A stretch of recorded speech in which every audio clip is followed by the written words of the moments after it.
When 5,000 men marched into -50-degree hell, this weapon failed them all. It was January 1942, on the vast frozen expanse of the Eastern Front. A pocket of the German Ninth Army, the 5,000 men of Kampfgruppe Scherer, were encircled by the Soviet Third Shock Army near the village of Holm. Their only hope, a breakthrough. A desperate march to link up with the relief column. But the true enemy, the one that would ultimately decide their fate, was not the Red Army soldier.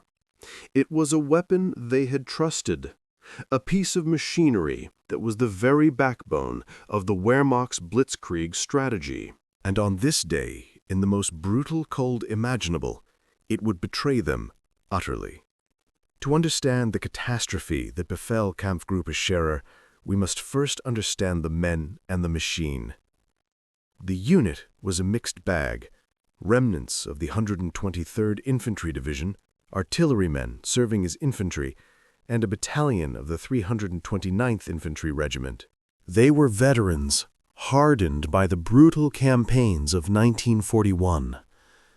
Their commander, General Major Theodor Scherer, was a competent, determined leader who had organized a tenacious defensive perimeter, a pocket of German resistance they called the Kessel von Chom, the Kessel of Chom. Their planned route of escape was a narrow, snow-choked track through dense forest, a distance of just over 12 kilometers. Waiting for them was a relief force, Kampfgruppe Seydlitz, spearheaded by elements of the 5th Panzer Division. The plan was simple in theory. Scherer's men would break out. Seydlitz would break in. The link-up would be a lifeline. And the instrument of this salvation? The machine that would make this daring maneuver possible? The Sd.Kfz 251 half-track. This was the workhorse of the German motorized infantry, a formidable armored vehicle designed to carry Panzer Grenadiers directly onto the battlefield, keeping pace with the tanks. Its interleaved road wheels and track design were meant to conquer rough terrain. Its engine, a 6-cylinder Maybach HL-42, was a masterpiece of German engineering. In the fields of France, the plains of Ukraine, it had been a symbol of invincible momentum. But here, in the depths of the Russian winter, it harbored a fatal flaw. The very fluids that gave it life, its engine oil, its gear lubricant, its brake fluid, were never designed for the apocalyptic cold that was about to engulf them.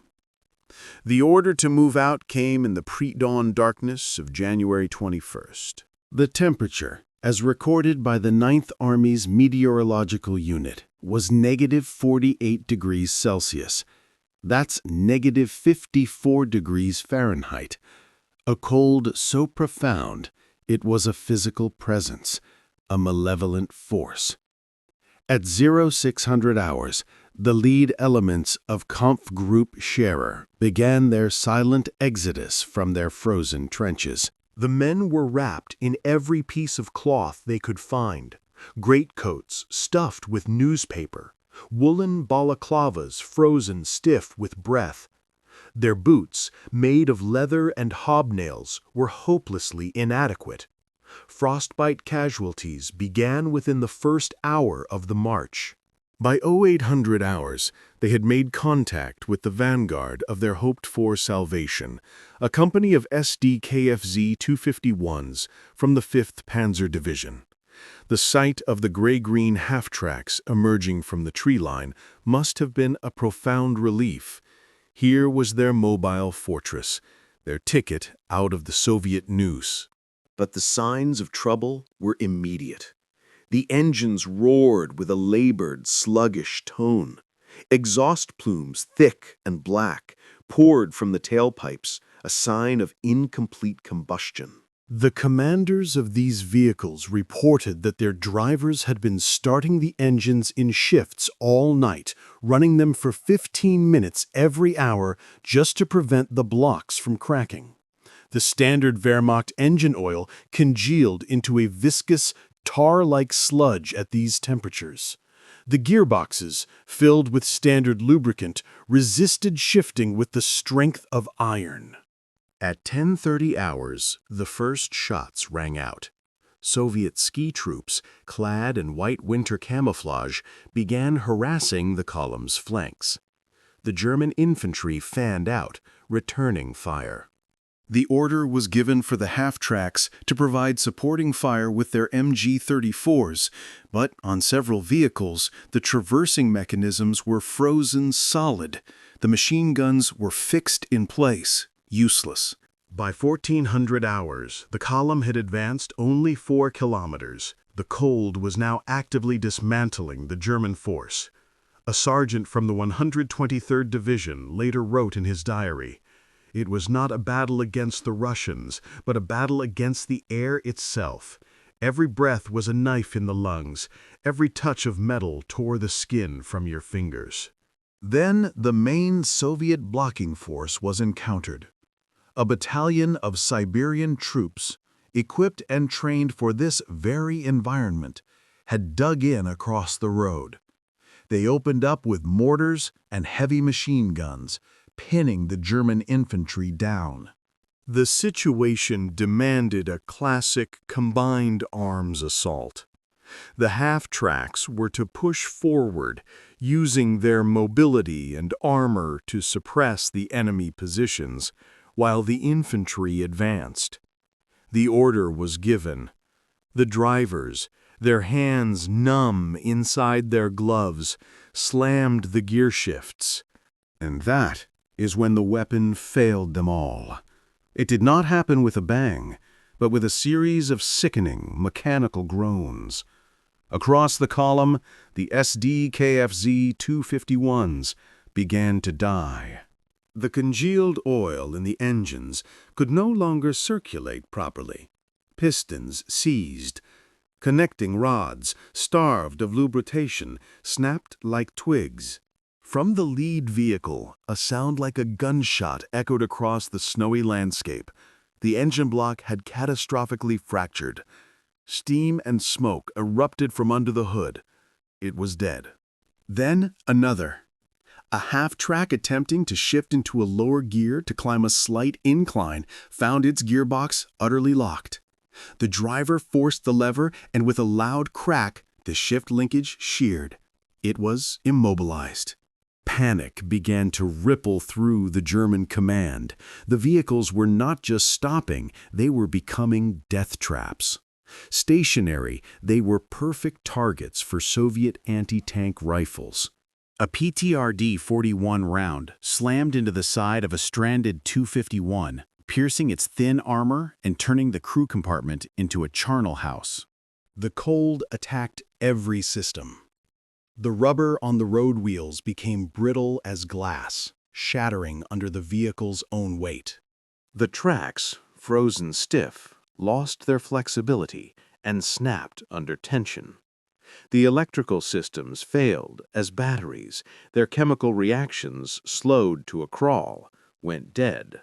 The radios, their crystals unstable in the extreme cold, fell silent, severing command and control between Scherer and Seidlitz.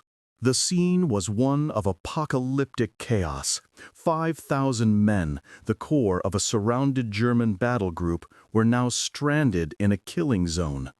The Siberian troops, sensing the collapse, intensified their fire.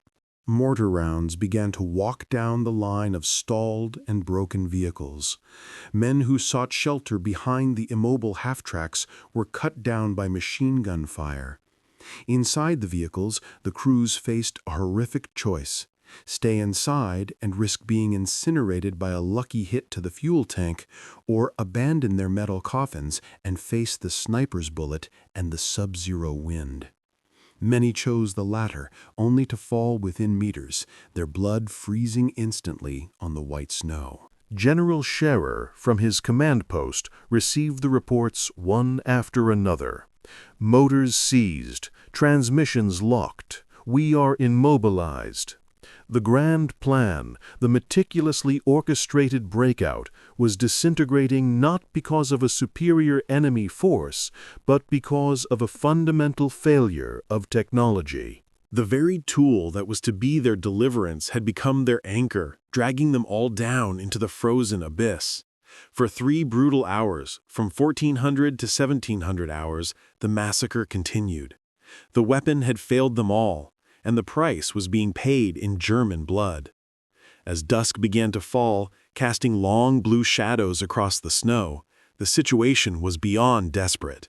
It was terminal. With the half-track forest rendered completely combat ineffective, the infantry was exposed, pinned, and being systematically destroyed.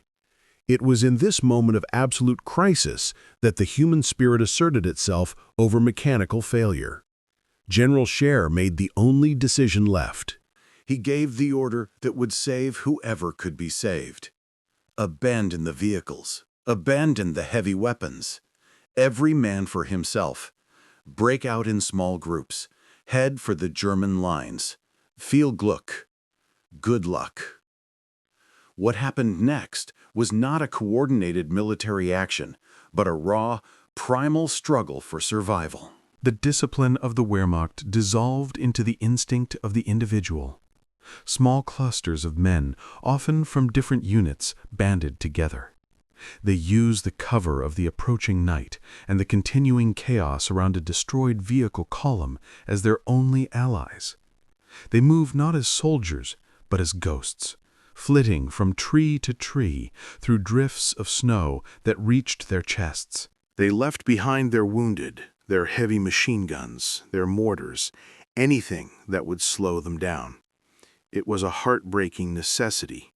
The sounds of battle behind them were replaced by the sounds of the forest, the crunch of snow, their own ragged breathing, and the distant screams of those who were not as lucky. The Siberian troops, masters of this environment, hunted them. But the very disorganization of the German retreat worked in their favor. There was no central column to attack, no coherent line to flank. It was a bloody, decentralized exodus. Men navigated by the stars, by the sound of distant German artillery, driven by a sheer, animalistic will to live. After 8 hours of this nightmare trek, the first shattered groups of men began to stumble into the forward outposts of Kampfgruppe Seydlitz. They were hollow-eyed, frost-bitten specters, their faces blackened by frostbite, their uniforms frozen into icy shells. They had saved nothing but their lives. The heroic decision had been to let go, to abandon the technology that had failed, and rely on the most ancient of human qualities, endurance. The cost of the failed breakout was staggering. Of the 5,000 men who began the march, only an estimated 1,200 made it to the German lines. The rest were killed, captured, or simply vanished, their bodies claimed by the Russian winter. The company of Sd.Kfz 251 half-tracks was a total loss. Every vehicle was destroyed or abandoned on that frozen road. The Battle of Kulm would continue for another 3 months, with Scherer's remaining forces holding out in a defiant pocket. But the failed January breakout was a turning point. It was a brutal lesson in the limits of technology and the supremacy of logistics and environment in warfare. The legacy of that day in the -50-degree hell resonated throughout the German High Command. It sparked an urgent, desperate program to winterize their equipment. They developed preheaters for engines, formulated synthetic oils that could withstand lower temperatures, and issued whitewash camouflage and proper winter uniforms, though never in sufficient quantity. But for the men of Kampfgruppe Scherer, this was a lesson learned too late. The weapon had failed them. Not through poor design for its intended purpose, but through a catastrophic lack of foresight.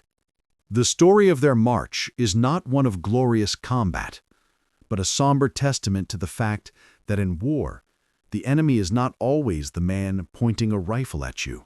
Sometimes, the most formidable foe is the very ground you stand on, the very air you breathe. It is a forgotten chapter that highlights a profound truth. No army, no matter how advanced, can conquer nature itself. This was just one of countless untold stories from the Second World War. Subscribe to WWII Records as we continue to bring these forgotten chapters of history back to life.